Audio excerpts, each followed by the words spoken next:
আমাদের উচিত যে জিকির করা, আর সেই জিকিরটা সবাই কিন্তু পারে না। আমাদের দরবার যে পীর সাহেব হুজুর যিনি যেভাবে জিকির করায়, অন্যান্য দরবারে আমি দেখছি এর থেকে অনেকটা ব্যতিক্রম। আমিও আপনার সংযোগ করি যে আমি যদি মনে করি যে এই বাংলাদেশের মধ্যে সবচেয়ে তালিমের ক্ষেত্রে সোনাকান্দা 1 নম্বর। হ্যাঁ, এটা অবশ্যই আমিও মনে করি, কারণ আমাদের হুজুরের মতো তালিম আমি অন্য কোথাও দেখি নাই। যদি অন্য জায়গায় তালিম হয়, তবে হ্যাঁ আগের তার তালিম দিত আরো হাই লেভেলের, তবে এখন পর্যায়ে এরকম তালিম কোথাও হয় না। বাংলাদেশের মানুষ আমি দেখছি কিন্তু তালিমের সময় কানাই কানাই মানুষ ভরপুর, এইরকম হওয়া খুব মুশকিলের ব্যাপার। তো সম্মানিত দর্শক বিন্দু, আপনারা জানেন এই যে মানুষগুলা প্রতি বছর এই মানুষগুলা বাড়তেছে। আসসালামু রাহমাতুল্লাহি ওয়া বারাকাতুহু। সম্মানিত দর্শক বিন্দু, দেশ বিদেশ থেকে যারা আমার এই চ্যানেল থেকে ভিডিওটি দেখছেন, অবশ্যই আপনারা ভিডিওটি দেখে শেষ পর্যন্ত দেখবেন। বিশেষ করে উপমহাদেশের অন্যতম একটি দরবার সোনাকান্দা দারুল হুদা বহুমুখী কামিল মাদ্রাসা এবং দরবার শরীফের আজকে 26-27 ফেব্রুয়ারি মাহফিল অনুষ্ঠিত হচ্ছে। পীর সাহেব হুজুরের আজকে মুনাজাতের মাধ্যমে এই মাহফিল অনুষ্ঠিত হয়েছে। তো আমরা আমার শ্রদ্ধেয় ভাইয়ের কাছে জানবো মাহফিল সম্পর্কে, যে এই মাহফিলে সোনাকান্দা দারুল হুদা দরবার শরীফের মাহফিলে কিরকম লোক হতে পারে।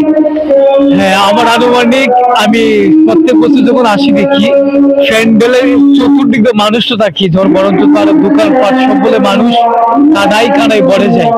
একত্রে তো বলি কমপক্ষে 2 থেকে 4-5 লাখ তো এমন হবেই আলহামদুলিল্লাহ।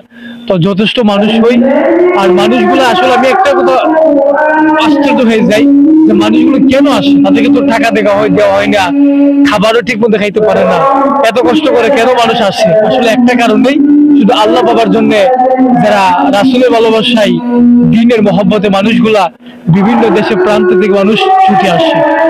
আমার দর্শক বিন্দু, আপনারা শুনতে পেলেন, আমার ভাই বলেছে এই মাহফিলে ঠিক পথে খাবার পায় না, ঠিক পথে থাকারও জায়গা নেই, আরাম আয়েশের কোনো বিছানা নেই, কিন্তু মাহফিলের মধ্যে আসে একমাত্র আল্লাহকে এবং আল্লাহ রসুলকে পাওয়ার জন্য। যেখানে আব্দুর রহমান আল হানাফি এই আঞ্জাম দিয়ে গেছেন, এটা প্রতিষ্ঠা করে গিয়েছেন। এখন মোহতারামের কাছে প্রশ্ন ভাই, যে এই মাহফিল থেকে আমাদের মানুষেরা কি কি নিয়ে সবক নিয়ে যায়, কি আমল নিয়ে যেতে পারে পীর সাহেবদের কাছ থেকে? আসলে প্রথমে বলবো, আমাদের দরবারে রাহবার যিনি বর্দিদেশী পীর সাহেব হুজুর, প্রথমে মাগরিবের পর উনি মূল্যবান তালিম দেন। এক কথায় প্রথমে আমাদের কলব যে বিষয়টা, এটা পরিষ্কার হয় জিকিরের মাধ্যমে।